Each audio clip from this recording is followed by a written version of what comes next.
Taste the Daily. Tiruvallur மாவட்டம் திருத்தணி அருகே ஊராட்சி ஒன்றிய தொடக்கப்பள்ளியில் கழிவறை வசதி இல்லாததால் மாணவ மாணவிகள் கடும் அவதியடைந்து வருகின்றனர். குடிக்குண்டா கிராமத்தில் உள்ள ஊராட்சி ஒன்றிய தொடக்கப்பள்ளியில் கழிப்பிடம் வசதி இல்லாமல் உள்ளதாக மாணவர்களின் பெற்றோர்கள் குற்றம் சாட்டியுள்ளனர். மேலும் கழிவறை வசதி இல்லாமல் மாணவ மாணவிகள் திறந்த வெளியில் கழிவறை செல்ல வேண்டிய அவல நிலை ஏற்பட்டுள்ளதாக வேதனை தெரிவித்துள்ளனர். இதுகுறித்து திறனற்ற திமுக சட்டமன்ற உறுப்பினர் சந்திரன் கண்டுகொள்வதில்லை எனவும் குற்றம் சாட்டியுள்ளனர். தீய சக்தி திமுகவின் பள்ளிக்கல்வித்துறை அமைச்சர் மாணவர்கள் நலனில் அக்கறை இல்லாமல் செயல்படுவதாக மக்கள் குற்றம் சாட்டியுள்ளனர். நிர்வாகத்திறனற்ற ஸ்டாலின் ஆட்சியில் நெல்லையில் பாதுகாப்பு உபகரணங்கள் இன்றி தூய்மை பணியாளர்கள் கழிவுநீர் ஓடையை தூய்மைப்படுத்தும் பணியில் ஈடுபட்ட அவல நிலை அரங்கேறியுள்ளது. நெல்லை முழுவதும் நாள் ஒன்றுக்கு சுமார் 250 டன் குப்பைகள் சேகரிக்கப்படுகிறது. கழிவுநீர் சாக்கடையை சுத்தப்படுத்துவதற்கு முன்பு பாதுகாப்பு உபகரணங்கள் கை கால் மற்றும் மாஸ்க் அணியாமல் பணிகளை செய்து வருகின்றனர்.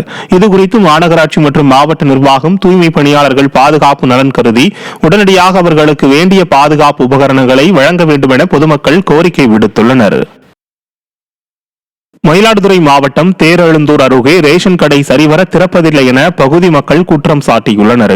மேலையூர் ஊராட்சிக்குட்பட்ட ஏரிமேட்டு தெருவில் உள்ள ரேஷன் கடையில் பணிபுரியும் ஊழியர் அருகில் உள்ள தொழுதாலங்குடி ரேஷன் கடையிலும் பணியாற்றி வருகிறார்.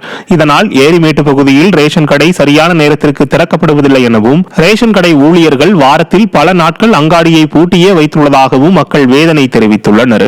இதனால் பகுதி மக்களுக்கு ரேஷன் பொருட்கள் கிடைப்பதில்லை எனவும் அதிகாரிகளும் நடவடிக்கை எடுக்கவில்லை எனவும் மக்கள் குற்றம் சாட்டியுள்ளனர். திறனற்ற திமுக ஆட்சியில் ஆள் பற்றாக்குறை காரணமாக ரேஷன் கடை மூடப்படும் அவல நிலை உள்ளதாக பொதுமக்கள் குற்றம் சாட்டியுள்ளனர். தென்காசி மாவட்டம் சிவநாடனூர் அருகே திறனற்ற திமுக அரசு சாலை வசதி செய்து தராததால் அப்பகுதி மக்கள் கடும் அவதியடைந்து வருவதாக வேதனை தெரிவித்துள்ளனர். மடத்தூர் அருந்ததியர் காலனி பகுதியில் சாலை வசதி இல்லாமல் அப்பகுதி மக்கள் கடும் அவதியடைந்து வருவதாகவும் மழைக்காலங்களில் நடந்து செல்ல முடியாமலும் சிரமமடைந்து வருவதாகவும் குற்றம் சாட்டியுள்ளனர். கடந்த தேர்தலில் சாலை அமைத்து தருவதாக கூறிவிட்டு வெற்றி பெற்ற பிறகு உள்ளாட்சி பிரதிநிதிகளும் கண்டுகொள்வதில்லை என வேதனை தெரிவித்துள்ளனர். மேலும் இப்பகுதியில் சாலை வசதி செய்து தரவில்லை எனில் 2026 ஆண்டு நடைபெறும் சட்டமன்ற தேர்தலை புறக்கணிக்கப் போவதாக மக்கள் எச்சரித்துள்ளனர். கிராம சபை கூட்டத்தில் 18,60,000 ரூபாய் ஒதுக்கி இருக்கு, உங்களுக்கு ரோடு போட்டு தரோன்னு சொன்னாங்க. இதுவரைக்கும் எந்த பிரசிடண்டோ மெம்பரோ கவுன்சிலரோ யாருமே எங்களுக்கு கை கொடுக்கல. நாங்க எங்க தெருவில் இருந்து ஒரு 60 குடும்பம் வாழ்ந்துகிட்டு இருக்கோம். நாங்களும் மனுஷன் தான், நாங்களும் ஓட்டெல்லாம் போட்டோம். இப்ப பழிவாங்க உணர்ச்சியில இவங்க செயல்பட்டுக்கிட்டு இருக்காங்க.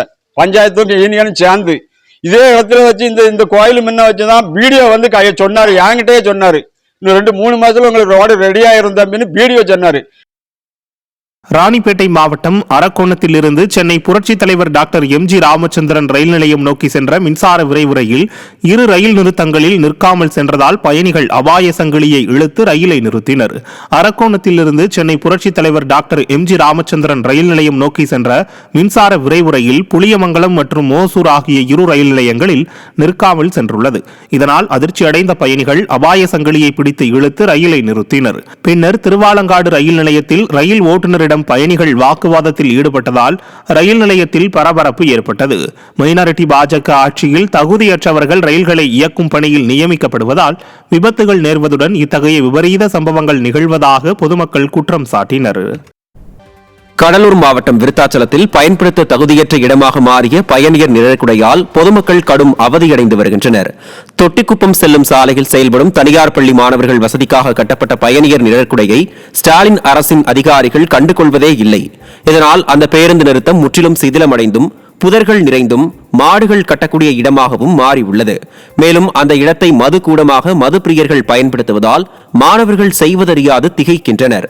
ஸ்டாலின் ஆட்சியில் பயணியர் நிழற்குடை கூட முறையாக பராமரிக்கப்படுவது இல்லை என பொதுமக்கள் குற்றம் சாட்டுகின்றனர். வேலூர் மாவட்டம் அணைக்கட்டு அருகே கீழ்கொத்தூர் கிராமத்தில் ஊழல் நடைபெற்றதாக கூறி கிராம சபை கூட்டத்தை நடத்த ஒரு தரப்பினர் எதிர்ப்பு தெரிவித்ததால் பரபரப்பு ஏற்பட்டது. ஊராட்சியில் ஊழல் நடந்திருப்பதாகவும் இது தொடர்பாக மாவட்ட ஆட்சியர் உள்ளிட்ட அதிகாரிகள் பலரிடம் பலமுறை மனு அளித்திருப்பதாகவும் அந்த மனுக்கள் மீது இதுவரை நடவடிக்கை எடுக்கவில்லை என்றும் அந்த மனுக்கள் மீது நடவடிக்கை எடுக்கும் வரை கிராம சபை கூட்டத்தை நடத்தக்கூடாது என்றும் கூறி கடும் எதிர்ப்பு தெரிவித்ததால் பெரும் பரபரப்பு ஏற்பட்டது. நாங்க யாரு படிக்கூடாது நாங்க யாரு படிக்கூடாது நீ சொல்றது கால கிடையாதுப்பா நீ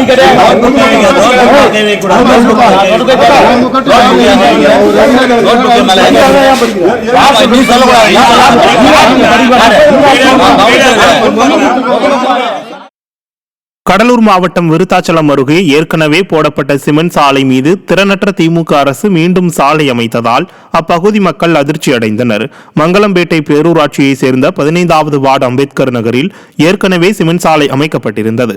இந்த நிலையில் இரவு நேரத்தில் சிமெண்ட் சாலை மீது புதிதாக சிமெண்ட் சாலை அமைப்பதற்காக சிமெண்ட் கலவை கொட்டி பேரூராட்சி நிர்வாகம் புதிதாக சிமெண்ட் சாலை அமைக்கும் பணியில் ஈடுபட்டதால் அப்பகுதி மக்கள் அதிர்ச்சி அடைந்துள்ளனர்.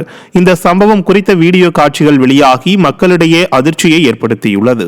திறனற்ற திமுக அரசு வெறும் கடமைக்காக சாலையை அமைப்பதாகவும் மக்கள் வரி பணத்தை வீணடிப்பதாகவும் பொதுமக்கள் குற்றம் சாட்டியுள்ளனர்.